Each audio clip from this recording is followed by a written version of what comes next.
So hello guys, कैसे आप सब। आई होप सब अच्छे होंगे और मैं भी अच्छा हूँ। तो आज का जो हमारा वीडियो है वो है न्यूरोग्लिया पे। ओके, न्यूरोग्लिया आपके बी फार्मा सेकेंड सेम और डी फार्मा फर्स्ट ईयर का टॉपिक है आपके एच सब्जेक्ट का। और आज का जो हमारा लेक्चर है वो लेक्चर थर्ड है, यूनिट फर्स्ट। अभी तक हम 2 लेक्चर आपको दे चुके हैं। अगर आपने वो लेक्चर नहीं देखे हैं तो प्लीज़ आप डिस्क्रिप्शन बॉक्स में मैंने उसकी लिंक दे रखी है, वहाँ से जाके देख सकते हैं। पहले आप वो जाके वीडियो देखिए, उसके बाद आप इस लेक्चर को देखिए तो आपको काफ़ी अच्छे से समझ में आएगा, चीज़ों को आप कोरिलेट कर पाएंगे। ठीक है, तो आज के इस टॉपिक में हम लोग डिस्कस करेंगे कि न्यूरोग्लिया क्या होता है, उसका स्ट्रक्चर देखेंगे, देन टाइप्स देखेंगे और उसके फंक्शन देखेंगे। और इतना सारा सफिशियंट होता है आपके यूनिवर्सिटी एग्जामिनेशन को, आपके university examination point of view से, ठीक है, किसी भी क्वेश्चन को अटैम्प्ट करने के लिए। ओके, सो सबसे पहले हम लोग देख लेते हैं कि न्यूरोग्लिया है क्या बेसिकली में। So neuroglia is a neuroglia also called glial cells. So जो न्यूरोग्लिया होती हैं वो ग्लियल सेल कहलाती हैं। It is also called glycoside, और ये ग्लाइकोसाइड भी कहलाती हैं। अगर आप इसको एक सेंटेंस में लिखना चाहते हैं तो ऐसे लिख सकते हैं कि neuroglia is called glial cells and glycosides. Okay, then neuroglia are non neuronals cells in the central nervous system, that is CNS। Okay, so जो आपकी न्यूरोग्लिया है नॉन न्यूरोनल सेल्स हैं। नॉन न्यूरोनल सेल्स का मतलब यहाँ पे क्या है, जैसे कि ये न्यूरॉन्स की जो जो न्यूरॉन सेल्स होती हैं, यानी सेंसरी न्यूरॉन और मोटर न्यूरॉन्स जो होती हैं, वो वाला इनका काम नहीं होता। ये नॉन न्यूरोनल्स हैं, इसमें कोई भी ऐसे न्यूरॉन्स वाला काम नहीं होता। न्यूरॉन्स का क्या काम होता है, किसी भी मैसेज को कन्वे करना, रिसीव करना और उसको ट्रांसमिट करना फर्दर जो बॉडी ऑर्गन्स है उसमें। जैसा कि आपने पहले वीडियो में सुना होगा या पढ़ा होगा। अगर आपने वो वीडियो नहीं देखे हैं तो पहले आप जाके वो देखिए, तभी मैं बोल रहा हूँ। उसके बाद इसको देखेंगे तो अच्छे से कोरिलेट कर पाएंगे। यानी न्यूरॉन्स का काम होता है कि मैसेज को सेंसरी न्यूरॉन्स के थ्रू क्या करना, कन्वे करना या रिसीव करना, और मोटर न्यूरॉन्स के थ्रू बॉडी में पूरे में ट्रांसमिट करना। ओके, पहले सेंट्रल नर्वस सिस्टम ले जाना, फिर वहाँ से स्पाइनल कॉर्ड के थ्रू होते हुए फिर आना और क्या करना, उसको ट्रांसमिट करना है ना, पहुँचाना पूरे में। ये काम होता है। तो यहाँ पे ये काम नहीं हो रहा है, यानी ऐसी ये सेल्स नहीं होती हैं। Okay, and they do not produce electric impulses, और ये कोई भी इलेक्ट्रिक इम्पल्स को भी जनरेट नहीं करती या प्रोड्यूस नहीं करती हैं। They the neuroglia are non excitable glial cells, और ये नॉन एक्साइटेबल है। एक्साइटेबल का मतलब क्या होता है, एक्साइटमेंट से ले लीजिएगा, उत्सुकता से। यानी इसमें कोई भी नॉन एक्साइटेबल वाली फीलिंग्स नहीं होती, यानी कि ये एक ऐसी सेल्स नहीं होती, सेंसरी टाइप नहीं होती हैं कि किसी मैसेज को कन्वे करें और फिर उसको ट्रांसमिट करें। ये वाला इनका काम नहीं होता है, नॉन एक्साइटेबल्स होती हैं।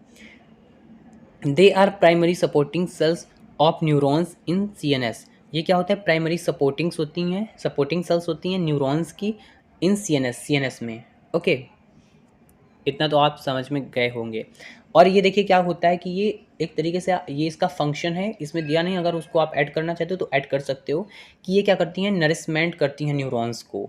ठीक है, ये एक तरीके से उनको नरिशमेंट प्रोवाइड करती हैं, है ना, किसको, न्यूरॉन्स को, और न्यूट्रिशन भी प्रोवाइड करती हैं। ये आप इसमें पॉइंट हमने लिखा नहीं, लिख सकते हैं अगर आप लिखना चाहते हैं तो।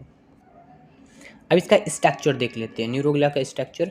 वैसे स्ट्रक्चर बहुत लोग बनाते तो नहीं हैं, और लेकिन अगर आप बना देते हैं तो बहुत अच्छे मार्क्स मिल जाते हैं। लेकिन हाँ, ये थोड़ा सा डिफ़िकल्ट रहता है। अगर वैसे तो बहुत डिफ़िकल्ट है ही नहीं, लेकिन हाँ, थोड़ा सा अगर आप कोरिलेट करेंगे चीज़ों को, बना लेंगे। सबसे पहले क्या है, न्यूरॉन्स का स्ट्रक्चर बना दिया है। जो न्यूरॉन्स के यहाँ जो एक्सॉन टर्मिनल थे, यहाँ पे हम लोगों ने अपने सेकेंड वीडियो में शायद देखा था, आपने अगर देखा होगा तो यहाँ पे सोन सेल्स प्रेजेंट होती हैं, ऑलिगोडेंड्राइट्स, ये ग्लियल सेल्स के ही एग्जांपल हैं। और ये यहाँ पे आपका ये जो ये रहीं वो माइक्रोग्लिया सेल्स हैं, एपिथेलियल, एपी एपेनथाइमल सेल्स हैं ये, है ना, एस्ट्रोसाइट्स, ये सारी आपकी होती हैं। पहले अगर आप इसके टाइप्स देख लेंगे उसके बाद इसको समझेंगे तो ज़्यादा कोरिलेट कर पाएंगे। तो ये देखिए टाइप्स ऑफ न्यूरोग्लियस जो हैं वो क्या है, there are 4 types of glial cells. ये आपके सेंट्रल नर्वस सिस्टम के अकॉर्डिंग है, CNS के, CNS। Okay, so astrocytes, oligodendrites and epithelial cells and microglia. Okay, ये इसके कितने 4 टाइप्स हैं, किसके अकॉर्डिंग, CNS के अकॉर्डिंग। PNS के अकॉर्डिंग नहीं है। PNS में मतलब peripheral nervous system, central nervous system. आपके सिलेबस में CNS के बारे में ही सिर्फ सिलेबस में पूछा गया, इसलिए हमने PNS का नहीं बताया। लेकिन हाँ, एक अभी हमने फ्लो चार्ट में इसको पूरा समझाया है, दोनों के ही। अगर इसको, लेकिन अगर आप जो अटैम्प्ट करना चाहते हैं, जो थोड़े से अच्छे स्टूडेंट हैं, एक्स्ट्रा ऑर्डिनरी हैं और अच्छे मार्क्स चाहते हैं, तो दोनों को ही अटैम्प्ट कर सकते हैं। नंबर और अच्छे मिल जाते हैं। लेकिन वैसे अगर आप केस में CNS के हैं तो CNS के ही करिए, पूरे पूरे नंबर उसमें भी मिलेंगे, ठीक है। पर देख लेते हैं फिर भी। ये देखिए, neuroglia cells type of function, इसके टाइप्स और फंक्शन ये दिए गए हैं। तो न्यूरोग्लिया सेंट्रल नर्वस सिस्टम में जो होते हैं वो एस्ट्रोसाइट्स है ना, इपिडेमल सेल्स, ओलिगोडेंड्राइट्स और मैक्रोग्लिया होते हैं। आपके सिलेबस में इधर वाला पार्ट है, ये वाला नहीं है। इन्हें अगर आप करना चाहते हैं तो कर सकते हैं।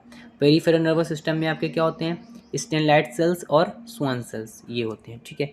ये इनके आपको स्ट्रक्चर देखने को मिल रहे हैं, इस तरीके से होते हैं। अगर आप इनको बनाना चाहते हैं तो बनाएंगे तो बहुत अच्छे मार्क्स मिलेंगे।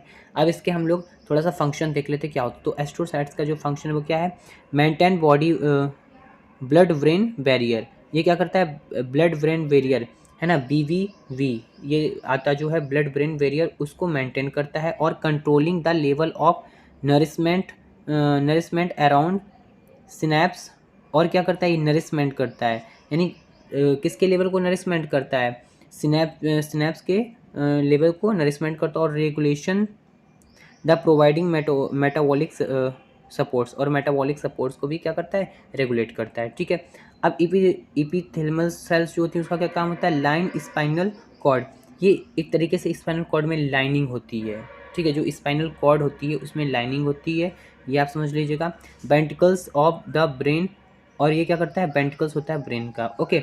Involve in producing cerebral spinal fluid, CSF, cerebral spinal fluid. ये यानी आपकी जो स्पाइनल फ्लूइड होता है, सेरेब्रो स्पाइनल फ्लूइड, तो उसको क्या करता है, इन्वॉल्व उससे होता है ना, उसको प्रोड्यूस करता है, ठीक है। ओलिगोडेंड्राइट्स में क्या होता है, माइलैंड्स CNS, ये माइलैंड्स CNS एक्सोन होते हैं, प्रोवाइडिंग स्ट्रक्चर फ्रेमवर्क। और ये क्या करते हैं, ये एक तरीके से स्ट्रक्चर जो होता है उस चीज़ का, ठीक है। तो स्ट्रक्चर को फ्रेमवर्क देते हैं ये, है ना, प्रोड्यूस करते हैं। मैक्रोग्लिया में क्या है, ब्रेन्स इम्यून सेल्स, ये ब्रेन की इम्यून सेल्स हैं, यानी इम्यूनिटी उसको देती हैं, किसके, ब्रेन सेल्स को इम्यूनिटी देती हैं, ठीक है। Remove dead cells and pathogen by phagocytosis के थ्रू ये क्या करती हैं, डेड सेल्स को रिमूव करती हैं और पैथोजन से क्या करती हैं, बचाती हैं, ठीक है। ये इसका हो गया काम। स्टेनलाइट सेल्स का देख लेते हैं, around neuroglia sales body in ganglia, और रेगुलेट करती हैं, क्या करती हैं, न्यूरो ट्रांसमीटर्स लेवल्स को, ठीक है। आप इसका भी देख लेते हैं, myelinates neurons in PNS, maintenance and regulation the neurons after injury, okay. ये तो आप देख लीजिएगा, इसका स्क्रीनशॉट ले लीजिएगा, मैं थोड़ा सा इसको क्लियर कर दे रहा हूँ। आप अब इसका स्क्रीनशॉट ले लीजिएगा, इसको लिख लीजिएगा, याद कर लीजिएगा, और ऐसे ही अगर बना देंगे फ्लो डायग्राम में तो काफ़ी अच्छे मार्क्स मिलेंगे, ठीक है। अब इसके फंक्शन देख लेते हैं। So there are basically 4 function, they are very most important function. The first one is to surround neurons and hold them in place. ये क्या करती हैं, न्यूरॉन के चारों तरफ होती हैं, ठीक है। जो न्यूरॉन्स होता है उसके चारों तरफ होती हैं और उसको होल्ड करती हैं, क्या करती हैं, होल्ड करती हैं। और इसको नरिशमेंट भी प्रोवाइड करती है, वो हम आगे देखेंगे। To supply nutrients and oxygen to neurons, और ये क्या करती हैं, न्यूरॉन्स को न्यूट्रिशन और ऑक्सीजन भी सप्लाई करती हैं। And the third point is that to insulate on neurons from another, और क्या करती हैं, इंसुलेट करती हैं न्यूरॉन्स को, ठीक है। To destroy pathogen and remove dead neurons, और ये पैथोजन को एक तरीके से डिस्ट्रॉय करती हैं और रिमूव करती हैं डेड सेल्स को, ठीक है। तो बेसिकली इसका जो न्यूरोग्लिया का काम होता है वो क्या होता है कि देखिए, कुछ इसके पॉइंट आप देख लीजिएगा और अच्छे से। इसका देखो मेन जो की पॉइंट है, क्या करती हैं, एक तो न्यूट्रिशन प्रोवाइड करती हैं, ये याद कर लो, ठीक है। न्यूट्रिशन प्रोवाइड करती हैं, ऑक्सीजन की सप्लाई करती हैं, ठीक है। और क्या करती हैं, पैथोजन से आप वो क्या करती हैं, पैथोजन को डिस्ट्रॉय करती हैं, है ना, और रिमूव करती हैं डेड सेल्स को, ओके। और क्या करती हैं कि ये इस जो सेरेब्रल स्पाइनल फ्लूइड होता है, CSF, तो उसको भी क्या करती हैं, एक तरीके से ये प्रोवाइड करती है, और उसको एक फ्रेमवर्क भी प्रोवाइड करती हैं न्यूरॉन्स को। तो ये चीज़ इसके हो गए function. So thanks for watching this video. अगर ये आपको वीडियो पसंद है तो प्लीज़ मेरे चैनल को सब्सक्राइब करिए, वीडियो को लाइक करिए, ऐसे वीडियो देखने तक मेरे चैनल तक बने रहिए।